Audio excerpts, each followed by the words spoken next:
Question చూస్తే a bucket full of water weighs 5 kg. It is pulled from a well 20 meters deep. There is a small hole in the bucket through which water leaks at a constant rate.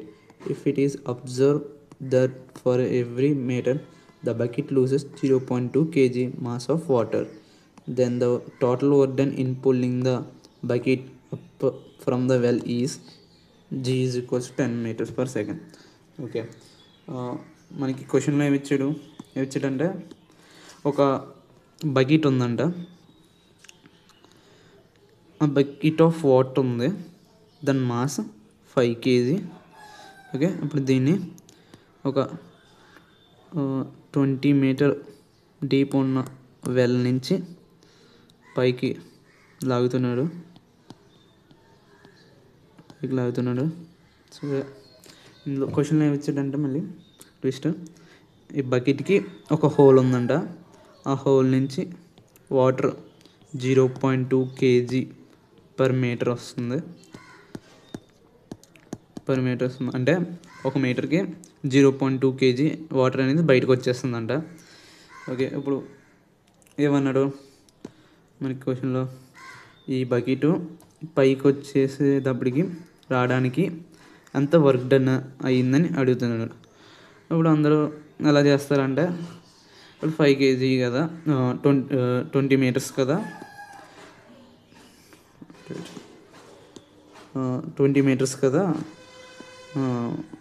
అంటే 20 into 0.2 చేసేస్తే 4 kg అయిపోద్ది.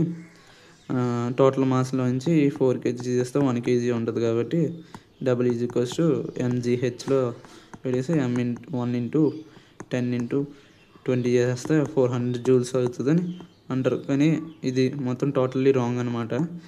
ఎందుకంటే mass అనేది vary అవుతుంది. ఇక్కడ ఎంత అయితే mass ఉందో ఇక్కడ అంత మాస్ ఉండదు, ఇక్కడ కూడా అంత ఉండదు, వ్యారీ అవుతుంది.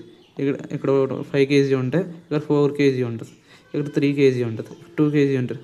అలా పైకి వెళ్ళేటప్పటికి అలా 1 kg అయిపోతుంది. ఓకే, ఇప్పుడు మాస్ అనేది వ్యారీ అవుతుంది కాబట్టి మనం ఇక్కడ ఇంటిగ్రేషన్ వాడాల్సి వస్తుంది ఇక్కడ. ఎందుకంటే ఇక్కడ వర్క్ డన్ ఒకటి ఉంటే 2 మీటర్స్కి వచ్చేటప్పుడు ఒక వర్క్ డన్ ఉంటుంది, 3 మీటర్స్కి వచ్చి ఒక వర్క్ డన్ ఉంటుంది, 4 మీటర్స్కి వచ్చి వర్క్ డన్ ఉంటుంది, ఒక వర్క్ డన్ ఉంటుంది. అలా 20 మీటర్స్కి వచ్చేటప్పుడు ఒక వర్క్ డన్ ఉంటుంది.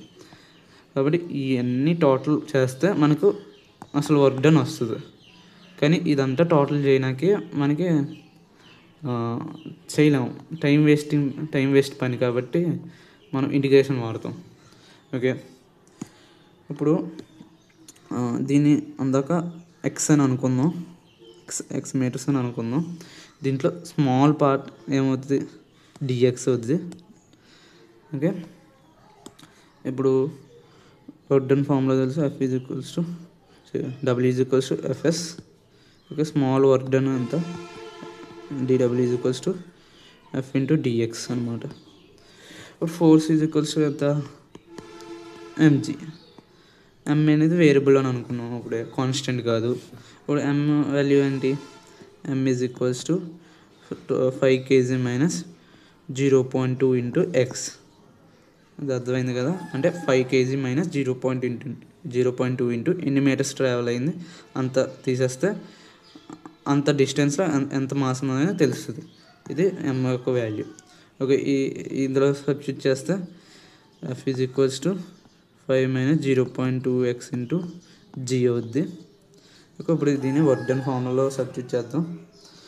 Small change in work done, small work done is equals to F into dx. కాబట్టి 5 మైనస్ 0.2 ఇంటూ 10 dx అనమాట.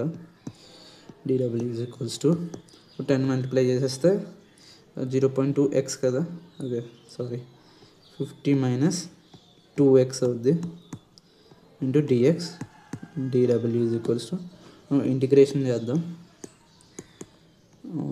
50 minus 2x into dx.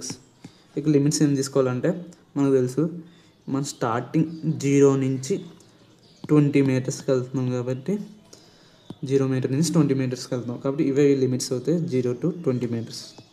Okay, double is equals to integrate చేస్తే 50x minus 2x² 2 limits apply చేస్తే 0 to 20. Okay, ఇప్పుడు 50 సెపరేట్గా రాసుకుందాం. 50x into 0 to 20 2 cancel అయిపోతే x² into 0 to 20. Okay, ఇప్పుడు 50 into 20 minus 0 minus 20² minus 0² అవుద్ది. Okay, that equals to 50 into 20 ఎంత 1000 minus 20² 400. Therefore total work done is equals to 600 joules అవుతుంది. ఇది మన answer. Okay, option 1 is correct. Thank you.